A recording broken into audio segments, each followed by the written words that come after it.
Sino ba si Tito Boy? Si Tito Boy ay hindi siya fictional character lang. Si Tito Boy ay ikaw, ako, at ang marami nating kabayan abroad na nagtiis, nagpakahirap, nagpakasakit dito sa Canada at sa US, sa Amerika. 33 years na nagtrabaho si Tito Boy sa Calgary, Alberta, Canada.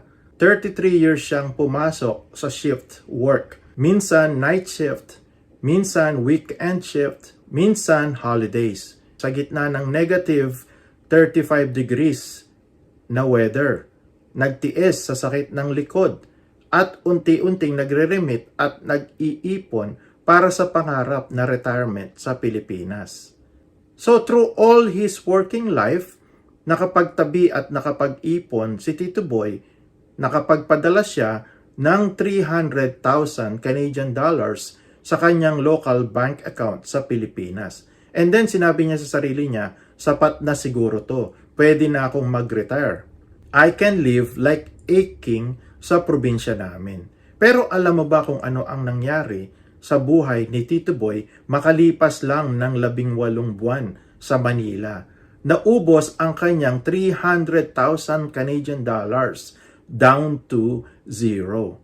At ngayon, naghahanap uli siya ng paraan para makabalik sa Calgary, Alberta, Canada para magtrabaho uli at the age of 65 years old. Pero papaano nangyari yon? Panoorin natin ang totoong kwentong ito ni Tito Boy hanggang dulo. Dahil kung hindi ka mag-iingat, ang kasaysayan, ang karanasan ni Tito Boy ay maaaring magiging sarili mong kwento sa hinaharap. Kaya unawain natin ang unang yugto ng pagbagsak ni Tito Boy, yung tinatawag na The Illusion of Wealth and the Family ATM Trap. Lumapag si Tito Boy sa NAIA, dala-dala lamang ang ilang balikbayan boxes, ang kanyang passport, ilang credit cards, at ang local bank cards kung saan nakadeposito ang kanyang naipon at naitabing pera na almost roughly 300,000 Canadian dollars. Hindi na niya kailangan ipagsigawan sa pamilya kung magkano ang pera niya, pero sa tingin ng buong angkan ng extended family, ng mga relatives, ng mga kapitbahay, kapag galing ka sa Canada, kapag galing ka sa Amerika, pagkatapos ng 33 years, automatic, milyonaryo ka na. At para sa kanila, hindi na mauubos ang pera mo. Kaya binigyan siya ng grand homecoming. Salo-salo, kainan, inuman, at doon nagsimula ang mga paghingi. May pumasok na pinsan. Tito Boy, malakas ngayon ang food cart business. Kaya gusto ko sanang humiram sa iyo ng 100,000 pesos para makapag-umpisa ng negosyo. Anyway, mababayaran naman kita kapag kumikita na. At may dumating din ang kanyang nakababatang kapatid. Kuya, pangpuno lang sa tuition ng pamangkin mo ngayong semester. 30,000 pesos. Total last year na naman. Graduating na. Makakapagtapos na yung pamangkin mo. At may tumawag na kamag-anak. Tito Boy, pangpagawa lang ng bubong ng lolo na napinsala ng bagyo. May estimate na kami 50,000 pesos. Dahil galing si Tito Boy sa Calgary kung saan sanay siyang tumulong at dahil ayaw niyang masabihan, nagbago na siya nung yumaman siya sa Canada, kaya oo siya ng oo. Sabi niya sa sarili niya, maliit lang naman ang pesos kumpara sa dollars. Kaya sa kanyang conversion head, inisip niya na afford niya ang mga bagay na ito. Kaya pindot lang siya ng pindot, transfer lang ng transfer sa mobile banking app niya. Pagkalipas ng 18 buwan, ang mga online transfers na yon, ang total mahigit ng 1 million pesos ang nakuha niya sa savings niya nang hindi niya namamalayan.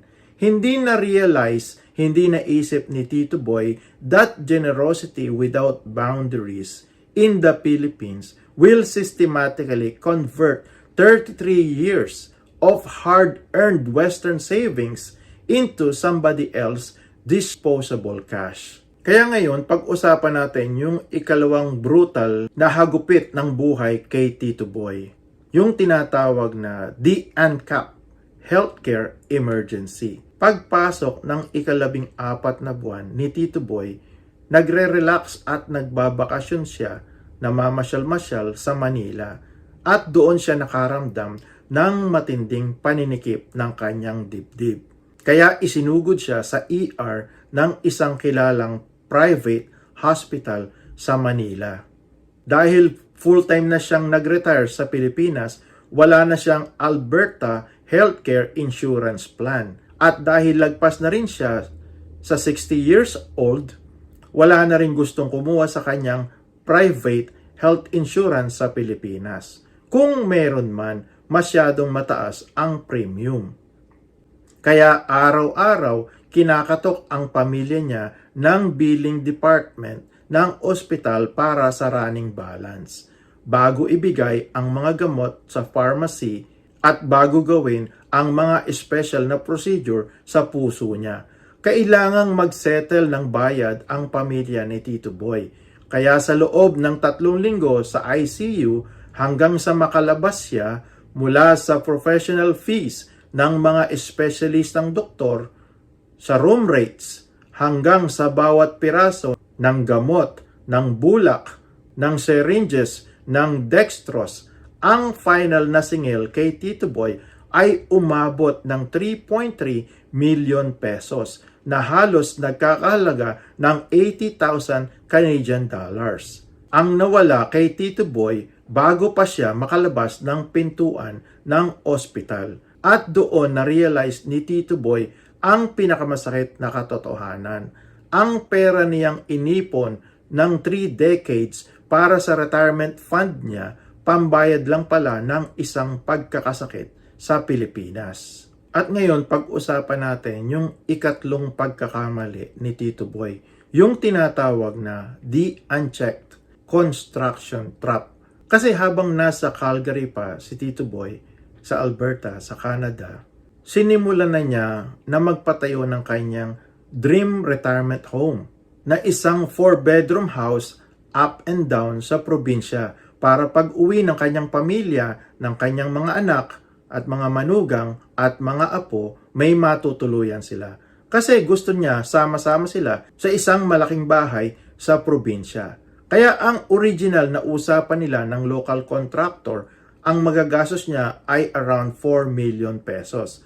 Kaya nagpadala siya ng pera buwan-buwan sa pamamagitan ng remittance. Subalit, pero ano ang nangyari? Pagkalipas lamang ng ilang buwan, tinawagan siya uli ng contractor dahil kailangan daw ng karagdagan na pera. Dahil kailangan daw ng karagdagan na pondo dahil tumaas ang presyo ng mga materyales. Ang original na 4 million pesos naging 5 million pesos. At nung pauwi na siya para tuluyan ng tumira, sinabi sa kanya na may mga hindi pa tapos na finishing at landscaping. Ang naging final total na nagastos ni Tito Boy sa kanyang dream retirement home sa probinsya ay umabot sa 6 million pesos. At nakalipas ang ilang buwan, kaya ang pangarap niyang bahay ay naging isang giant money pit.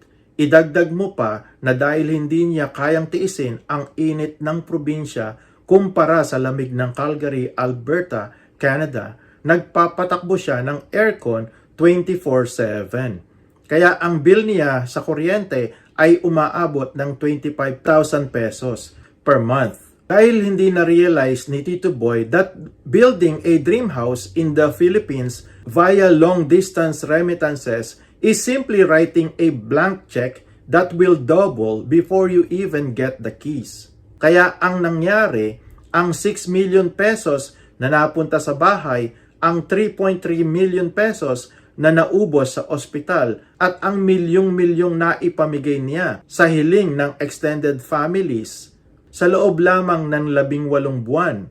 In the span of 18 months, yung 300,000 Canadian dollars ni Tito Boy na bunga ng kanyang blood, sweat, and tears went down to zero.